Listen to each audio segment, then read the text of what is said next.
these people together and to see this amazing collection finally in one place, and in such an amazing place like the Hollywood Museum, is an absolute, and I hate to use the cliche, dream come true.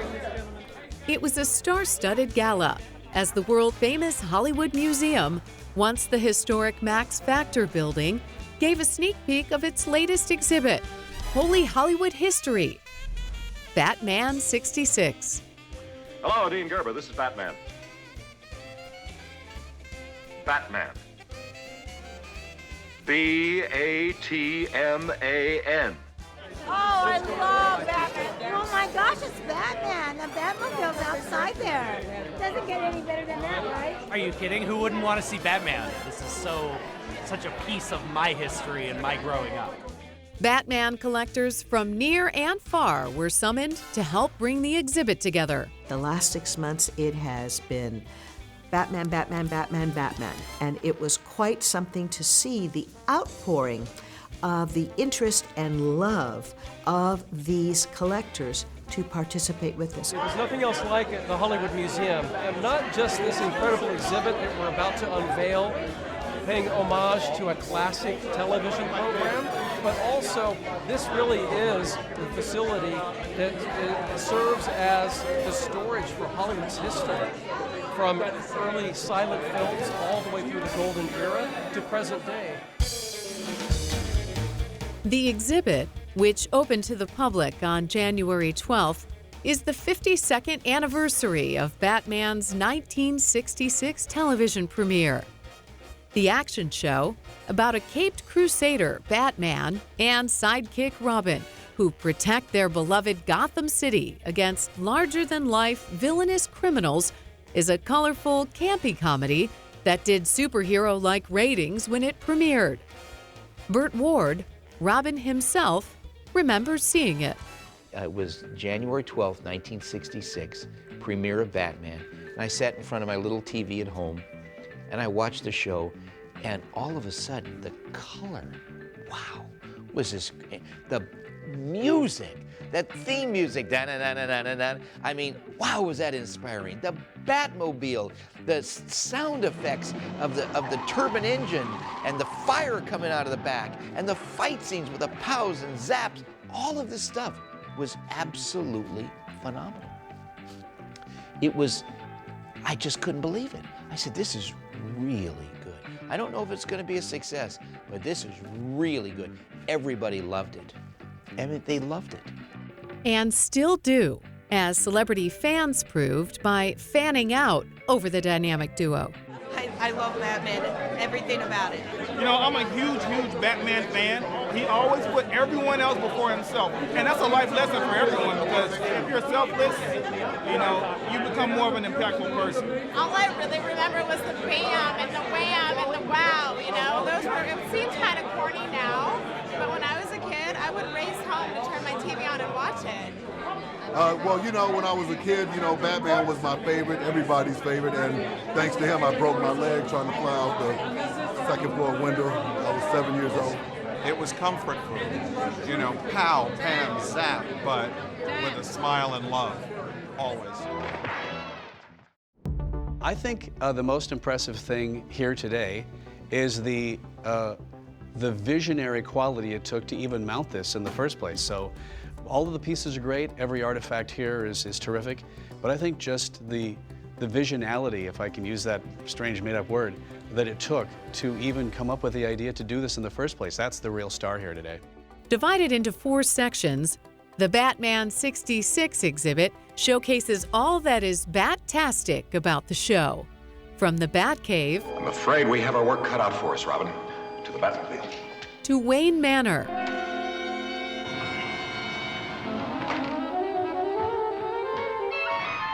to the gallery of guest supervillains,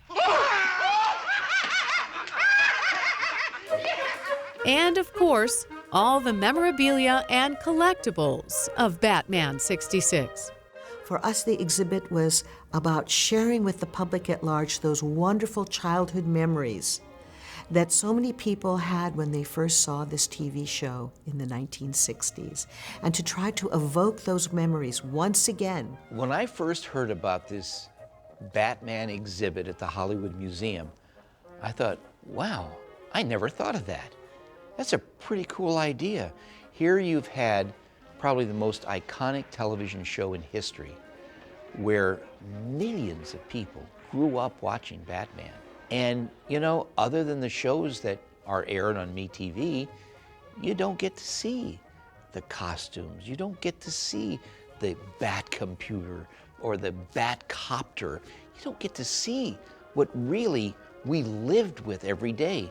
And it's a great tribute, not just to Adam and I, but to all the actors that gave so much on our show, to the fans that they love Batman so much. I can't tell you how many thousands of people over the years at the appearances where I sign autographs say to me things like, well, you know, I grew up watching Batman, and to be honest with you, I could have gone the wrong way in life, but I learned valuable lessons. And now I'm in law enforcement, and I made something of my life when I thought that maybe there was a time that I wasn't going to become anything.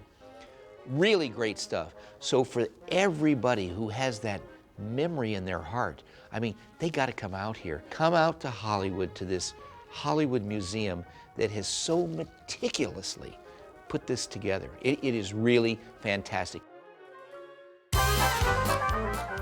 Highlights include the actual costumes worn by Batman and Robin. For fans of the show, it's a fantastical trip down memory lane. But for the mere mortal who had to wear it for 3 seasons, it took the steely resolve of a superhero just to put it on day after day. I wouldn't wish that on the worst person in the world, to have to put on what I called my python pants. They were tights that they had, first of all, the heaviest danskin tight, and because the wardrobe man in his infinite wisdom didn't like the tint of the color, he dyed them to make them slightly different. But when he did that, if you know anything about tights, they're fabric. And when you dye them, every single one of those pieces of fabric swells up. So now there's no air, and in 5 minutes you've got a film of water between your leg and the tights. And the cape, double thick bridle, all of this stuff, okay? It wasn't fun, it was very uncomfortable. Other must-see costumes include recreations of the colorful and creative apparel worn by some of Batman's arch-enemies, like the Joker, the Riddler, the Penguin, Egghead, Mr. Freeze, Mad Hatter, and even Bookworm.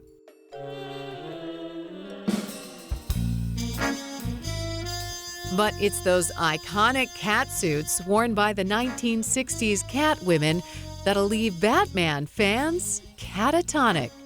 Yeah, it fit. Like licorice melted over your body. It was shiny, it was black, it was comfortable. You could stay in it all day long.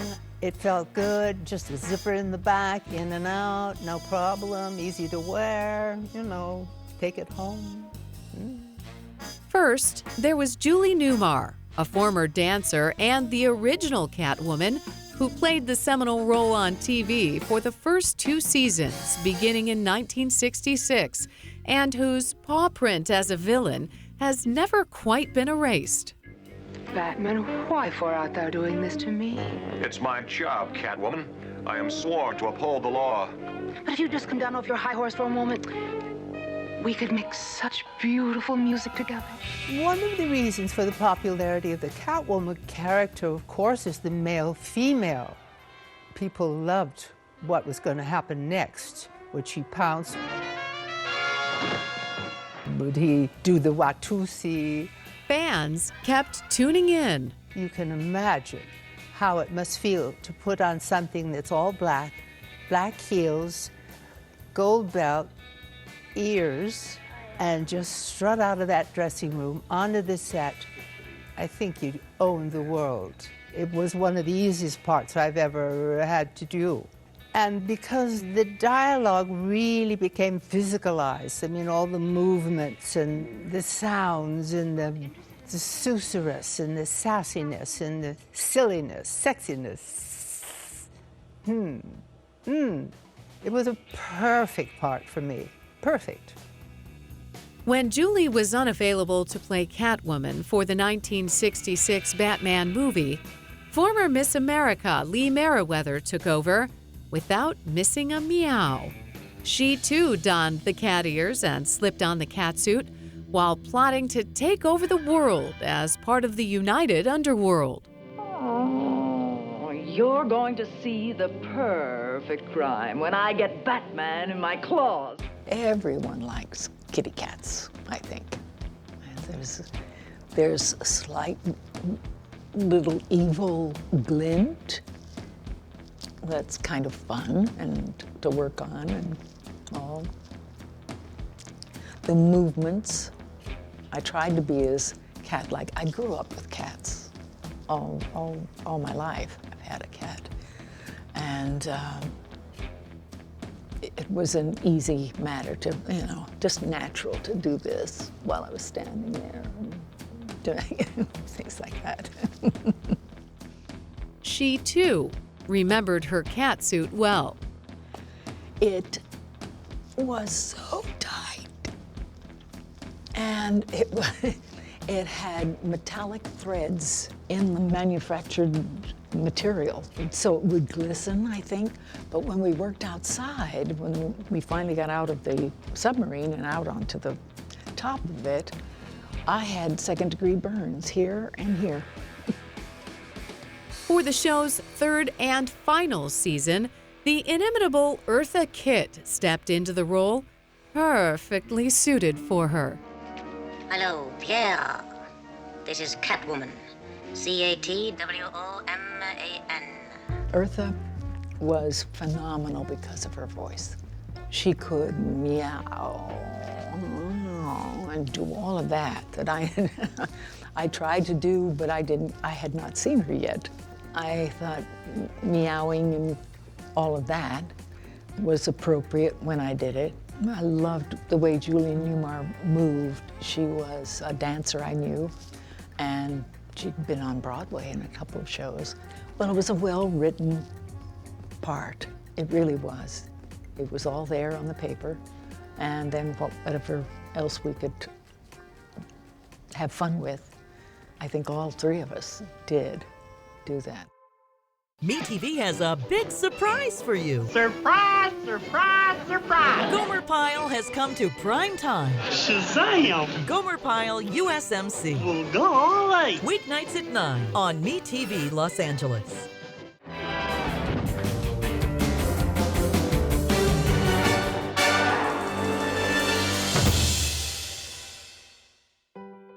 It was very important that we showcase this Batman, this version of Batman, because this is the Batman everybody can recognize. But it just was fun, crazy, swift, entertaining, irresistible, really. While Adam West and Burt Ward may be the best-known Batman and Robin, they weren't the first. In 1940, Detective Comics began publishing Batman after debuting the character a few months earlier. By 1943, Batman was a 15-episode theatrical serial starring Lewis Wilson as Batman and Douglas Croft as Robin. Over here, Batman! During ABC's twice-weekly version of Batman that ran for 120 episodes, millionaire Bruce Wayne and his young ward Dick Grayson, secretly the dynamic duo, would invariably get a distress call from Commissioner Gordon at their home, stately Wayne Manor, seeking the Caped Crusaders' help in stopping whichever villain was wreaking havoc on Gotham City that week. The Wayne Manor exhibit recreates Bruce's study, complete with the bat phone and Shakespeare's bust with the secret button leading to the bat poles, where Bruce and Dick would slide down, landing in the Batcave as Batman and Boy Wonder. But for anyone bitten by the bat bug, the Batcave exhibit is better than a rabies shot. There, the Bat Computer, a replica of Yvonne Craig's Batgirl, the Bat Cycle, and of course everyone's favorite, the Batmobile. Batman's wheels, created and built by George Barris, along with a number of replicas, were featured twice at the opening night of Batman 66. One encased in the Batcave exhibit, the other pulled up on the red carpet with Barris's daughter Joji and grandson Jared behind the wheel. Learning how to drive the car was experience. Now we can drive anything. I love it because it brings everybody together. So when we enjoy showing it, doing charity work, it brings us all together. Our network of Bat fans is quite vast, and of course Facebook and Twitter and the internet has really helped that along quite a bit. And they were the first ones that I contacted when I was contacted to curate this exhibit, because I said, guys, your costumes are screen accurate. They look like they popped right off the screen. Your collectibles and toys are second to none. Let's all get together and do this. The result? A boatload of Batman memorabilia, ranging from autographed scripts to dinner plates to record albums to the villains' props. A few of those villains even dropped by for the opening of the exhibit. Was I ever? Crush your bones and strangle you. Her name was Nora Clavicle, and she was very evil. And it's the only evil part I have ever had. And it was so much fun. I had the good fortune of doing one of the episodes. I had a big fight with Adam. And if they would have let me, I could have beaten him. I worked from the pilot to the end of the show, did stunts. I either played myself or doubled one of the actors for 3 years. I fought Burt and I fought Adam. I lost every time. I played Venus Flytrap. And despite her villainous ways, Terry Moore knew Batman was still a gentleman. I was about to be eaten by a giant crab. And I said, "Oh, Batman, save me!" He did. Stars who appeared as villains on the show, or ones who did window cameos, read like a who's who of Hollywood. The folks that made the guest appearances on the show were always very well-known actors of the era. Hey, Batman and Robin, what are you guys doing? Just routine crime fighting. Special guest villain Frank Gorshin was even nominated for an Emmy for his role as the Riddler in 1966.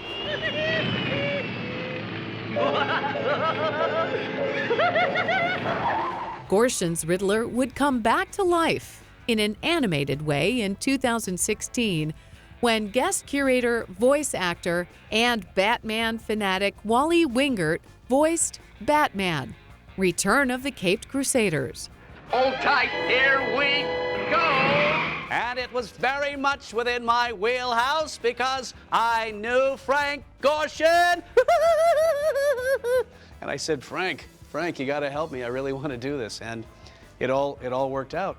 When Batman vs. Two-Face came out a year later, Wingert reprised his Riddler role, also taking on another one of Batman's fiendish foes. Batman vs. Two-Face, I was also tapped to voice King Tut, the voice of Victor Buono. Yes, when you do the voice, you have to seem very heavy and very fat. You have to fill your face with all kinds of air, and you can't take deep breaths because your breath capacity just simply isn't there. And he had a really great way of speaking as Tut, where he would roll his R's. Yes, my Tutlings, come to me. Do you know what MASH stands for? Memorably absurd, side-splitting humor? MASH means Mobile Army Surgical Hospital. See what MASH means to you. Weeknights at 7 on MeTV Los Angeles.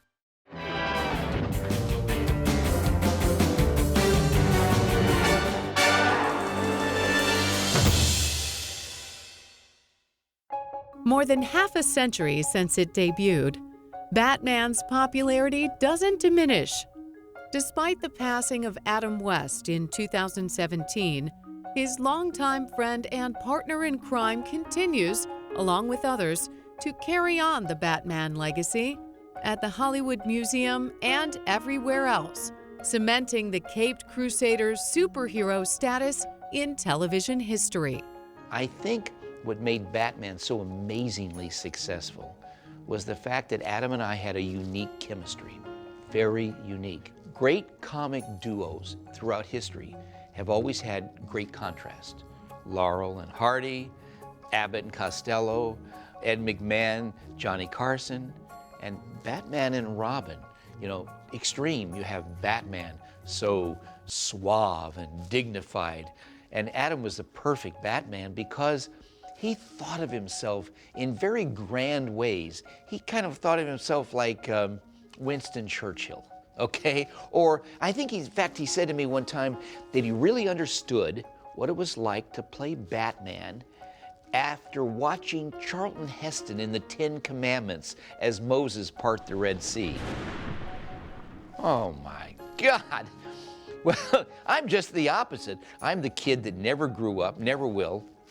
And so as slow as he spoke, I spoke that much quicker. And it was great contrast, you know? And we had a lot of fun. Adam had probably the greatest sense of humor and comedy of anybody I've ever met in my life. But to be intrinsically funny, to look at life in ways that the average person doesn't look at, that is a unique talent, and Adam had that talent. Well, I adored Adam West. Of all Batman, he really was the best. It was perfect casting, as it was with Burt Ward. Burt wasn't really an actor. That was really Burt Ward there playing that character, and he's still good at it today.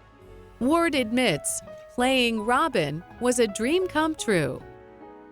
Other than the explosions, you know, almost getting killed on a regular basis, other than that, I had a great time. I mean, who wouldn't want to ride with Batman in the Batmobile and climb the walls and fight the villains?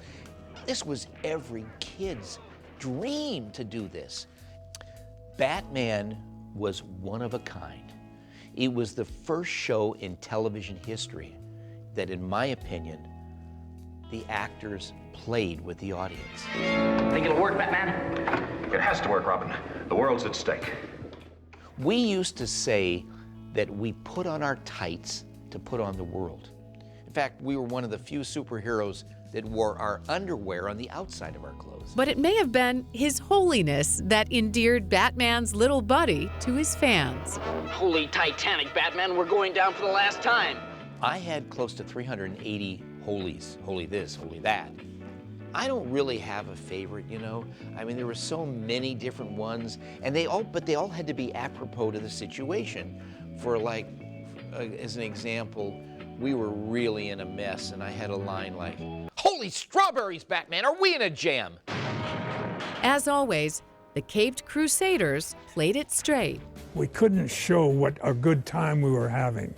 It had to be contained in the material and in the reality of the scene, the moment, the speech, the performance. Well, the material is among the best things I've ever worked on. Not the most serious, not the most genuine, not the most realistic, but the best, among the best. You have to be crazy and really smart to write dumb, to write goofy, to write as Batman was written. The show was successful because, first of all, it was smart. Secondly, they had the best film, television people to create the show. Thirdly, they spent a lot of money on it. It was always over budget. They gave it a lot. Of course, there was the Batmobile. Everyone loved the car. Best of all, for me, from my point of view, it was just brilliantly written. It's the child, I think, that we all keep within us. That's the closest I can come to explaining the phenomenon of Batman. And there were good stories. They had good messages. We are asked always, well, what was the important message that the original Batman TV show had? And the first one is, good outweighs evil. The Caped Crusaders always found a way to stop the evil. But morals are the stuff men are made of. And until criminals learn that, our job will not be done. but they did it tongue-in-cheek. They did it with fabulous costumes. You were laughing while this was happening because you always knew something good was going to happen because the dynamic duo would never let us down. The 66 Batman is a hit today because it's a clean show. You kids could watch it. Your grandkids love it. It's good because it was first class. It was really done with taste and great writing and wonderful production values. It holds up. I think it'll be emulated in many ways, or looked back upon as maybe the most cherished one for sure. So, are Batman and Robin the most beloved superheroes of all time? Is Batman 66 the most extensive and exhaustive exhibit of the dynamic duo ever displayed? Check out the Hollywood Museum to find out. Same bat time, same bat channel.